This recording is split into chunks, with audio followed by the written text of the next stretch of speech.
Bonjour à tous, dans cette partie de notre formation, nous allons voir comment installer le serveur vCenter ainsi que l'hyperviseur EXXI. Nous allons télécharger les dernières versions. Alors, pour réaliser notre lab, au lieu d'utiliser une machine nue, donc une machine physique qui n'a pas de système d'exploitation, nous allons utiliser une machine virtuelle. Enfin, pour ceux qui peuvent utiliser des machines nues, vous pouvez. Dans ce cas, je vais vous montrer dans la procédure comment installer EXXI. Et pour ceux qui n'ont pas de machine nue, vous pouvez utiliser VMware Workstation pour créer votre lab. D'accord? Alors, voici mon VMware Workstation. J'ai la version Pro. En sachant qu'il y a aussi une version non commerciale qui est gratuite. D'accord? Donc, pas d'excuses. Pour télécharger la version non commerciale, vous venez sur Google, vous faites download VMware Workstation. D'accord? Hop. Vous regardez, généralement, les premiers liens sont redirigés vers le site officiel, d'accord? Donc, j'arrive ici. Vous avez donc ici Download et vous pouvez télécharger la version non commerciale, d'accord? C'est celle-là que je télécharge, ok? Nous allons maintenant télécharger le serveur vCenter ainsi que l'hyperviseur EXXI. Pour cela, on peut directement rester ici. On va aller dans Ressources et là, Project Download. Alors, pour télécharger des produits, vous devez bien sûr créer un compte, d'accord? Pour créer un compte, vous venez ici, vous cliquez sur Register, ou sinon vous pouvez revenir comme ça, et là vous dites Download par exemple EXXI, d'accord? Vous cliquez sur le premier lien, et là je suis renvoyé ici. Alors, moi j'ai un compte dont je peux me connecter comme vous pouvez le voir ici. Ou alors vous créez un compte. D'accord? Donc par exemple, si moi je me connecte, vous voyez, j'arrive directement sur VMware vSphere Hypervisor. D'accord? Sachant que lorsque vous créez un compte, vous avez une licence gratuite de 60 jours. OK? La licence est d'ailleurs à vie pour VMware EXXI. Donc là, je clique sur Login. Je peux me loguer. Voilà. Et ici, j'ai toute la partie téléchargement. Donc là, vous voyez, j'ai ma licence ici. Alors, je peux vous donner ma licence et vous pouvez la récupérer si vous voulez. Donc voilà, c'est bien la dernière version ici. Donc, je peux faire un download manuel. OK. Donc là, voilà le téléchargement qui commence. Alors, vous avez un autre package d'installation d'EXXI, Offline Bundle, ici. C'est un fichier qui est en .zip. Je ne vous recommande pas d'utiliser cela, sinon vous pouvez l'utiliser, mais il faut savoir que lorsque vous allez faire l'installation de EXXI, il vous faudra des pilotes.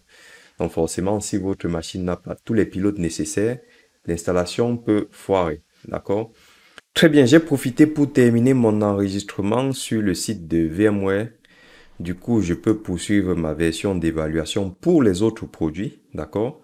Donc, je vous ai dit que EXXI est gratuit. Vous avez une licence ici à vie. Et là, j'ai une version d'évaluation de 60 jours. Donc, je peux télécharger les autres produits. Le produit qui nous intéresse, c'est VMware vCenter, d'accord, le serveur. Donc, je vais le chercher ici. Donc, VMware vSphere Hypervisor, c'est ce que nous venons de télécharger. Très bien, l'appliance que je cherche se trouve dans Télécharger le serveur de gestion-vCenter Server. C'est une version d'évaluation de 60 jours, d'accord? Le nom, c'est donc VMware vCenter Server Appliance, d'accord? Elle fait 9,04 Go. C'est un fichier ISO. C'est une machine qui est compressée en ISO en réalité. Et pour ceux qui ont des difficultés pour créer des machines virtuelles sur VMware Workstation, j'ai une formation sur mon site officiel, donc www.titmimoire.fr. Vous avez une formation qui s'appelle VirtualBox et VMware, les fondamentaux. Elle est à 10,50 € et elle vous permet tout simplement de prendre en main VirtualBox ou VMware Workstation. D'accord? Donc voilà, nous sommes ici. Donc voilà, c'est un quick start pour prendre rapidement en main VMware ou VirtualBox pour créer vos machines virtuelles, surtout pour vos labs. D'accord? Très bien, nous allons passer à la pratique. Ce que nous allons faire dans un premier temps, c'est de créer notre hyperviseur EXXI. D'accord? Donc je vais cliquer sur Nouveau. Hop. Pour les spécificités, alors je vais aller chercher l'ISO que j'ai téléchargé dans Téléchargement. Et là, nous sommes donc ici. Voilà. Je fais Next. Donc, VMware XXI, la dernière version. D'accord? Ensuite, je vais le stocker dans mon... hop, on va mettre dans le D. VMware ESXi. Voilà. Ensuite, je fais Next. Et là, je vais mettre ici la taille du disque. Donc, 142 Go. Ouais, je vais prendre 100 Go. Et du coup, je fais Next. Et voilà, je peux customiser ma machine. Donc là, je suis en train de créer une machine virtuelle. Je vais mettre deux interfaces à cette machine. Donc, une interface pour le NAT, pour aller sur Internet, d'accord? Et là, moi, je préfère bridger directement avec ma carte réseau. Donc là, je rajoute une nouvelle interface. Donc, Network, Finish. Alors, ce qu'on va faire, non, je vais utiliser une VMNet. Je vais mettre la VMNet 9. D'accord? Très bien. Alors, au niveau de la RAM, il vous faut au minimum 4 gigabits et pour le processeur, minimum 2 CPU. Donc, par défaut, lorsqu'on a importé notre fichier ISO, ces paramètres minimum ont été détectés. D'accord? Or, nous, on souhaite créer des machines virtuelles sur cet hyperviseur. Ça veut dire qu'il nous faut énormément de RAM si nous sommes dans un environnement de production. D'accord? Donc, 4 Go, c'est vraiment limite pour notre TP. L'idéal, si vous avez 16 Go, on peut faire de belles choses. D'accord? Donc, on va commencer à 4 Go pour l'installation. On va monter à 8 Go pour la progression de la formation. Et s'il y a besoin d'utiliser 16 Go, on va passer à 16 Go. Donc, je pense bien sûr à toutes personnes qui vont suivre cette formation et qui n'ont pas forcément la RAM. On va essayer de faire que chacun trouve son compte. OK? Donc, je laisse comme ça. On a dit, je fais donc close, finish. J'attends que ma machine se crée. Très bien. La machine est créée. Je vais donc pouvoir la lancer. On va passer à l'installation. L'installation, c'est un petit quick start rapide, hein, un petit paramétrage rapide. Donc voilà, l'installation commence. Alors, pour que la vidéo ne soit pas longue, je vais couper, comme vous avez constaté, certaines parties de la progression de l'installation. Donc, quand il faudra intervenir, j'interviendrai avec vous. Ceci dit, nous sommes sur la partie Welcome to VMware XXI 7.0.2 Installation. Donc, forcément, je vais cliquer sur Enter pour continuer. Ici, on me demande d'accepter les termes. Donc, je fais F11, voilà. Alors, ici, c'est la détection du disque. D'accord, j'ai un seul disque. Forcément, je vais cliquer sur Entrée pour continuer. Donc, choisissez bien le français ici. Donc, je vais remonter. French, voilà. Alors, ici, on me demande le mot de passe du compteur route. Je vais mettre un mot de passe que je dois forcément retenir. D'accord? Et là. Très bien. Et là, je clique sur Entrée. OK. The installer is configured to install OK on. D'accord. Donc, ça, c'est le disque. Donc, ici, on vous dit bien que l'installation va se faire sur ce disque. D'accord. Donc, je valide avec F11, OK, pour lancer l'installation. Et là, on patiente de nouveau.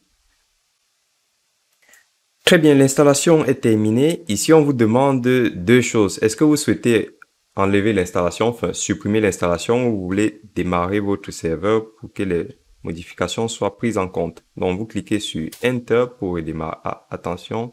Ouais, c'est bien ça que j'ai choisi. Enter, et là, votre XXI redémarre. D'accord?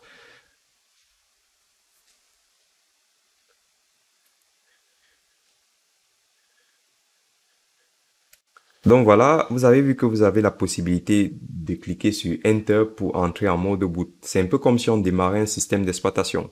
D'accord? Très bien, voilà, on vient de terminer l'installation. Paramètre très important. Regardez ici, ça c'est votre adresse IP d'administration. D'accord? Vous avez ici une adresse IPv4 et une adresse IPv6. D'accord? Donc ne perdez pas surtout cette adresse-là. Alors, cette adresse IP a été obtenue dynamiquement. Ça veut dire que du jour au lendemain, elle peut changer en fonction de la configuration du bail. D'accord?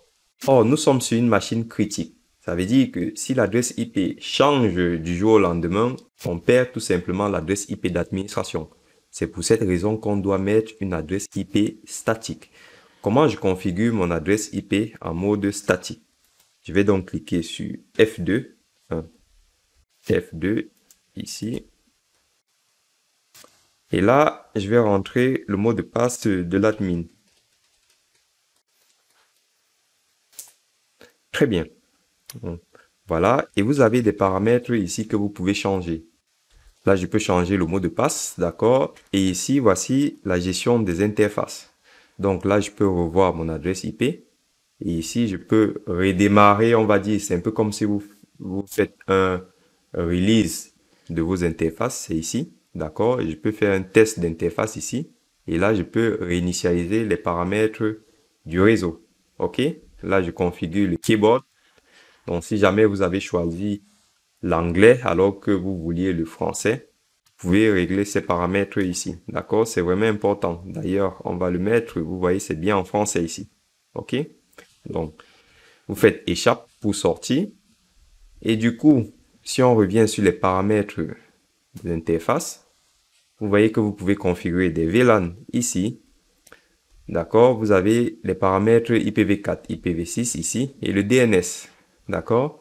Donc là, ce qui m'intéresse, c'est de mettre mon adresse IP en mode statique. Donc, je descends ici et je fais espace, je choisis. Et là, je peux venir modifier mon adresse IP ici, si je voudrais mettre une autre adresse IP. D'accord? Moi, je vais conserver ces paramètres-là, mais je vais les laisser en statique. D'accord? Une fois que vous faites ça, donc à chaque fois que vous faites une modification, vous faites entrer. OK? Et là, si je fais entrer, les paramètres ont été pris en compte. Mais ça ne suffit pas. Donc là, je fais échappe. Et là, je fais échappe. Il me demande de confirmer. Je clique bien sur yes, d'accord? Et voilà.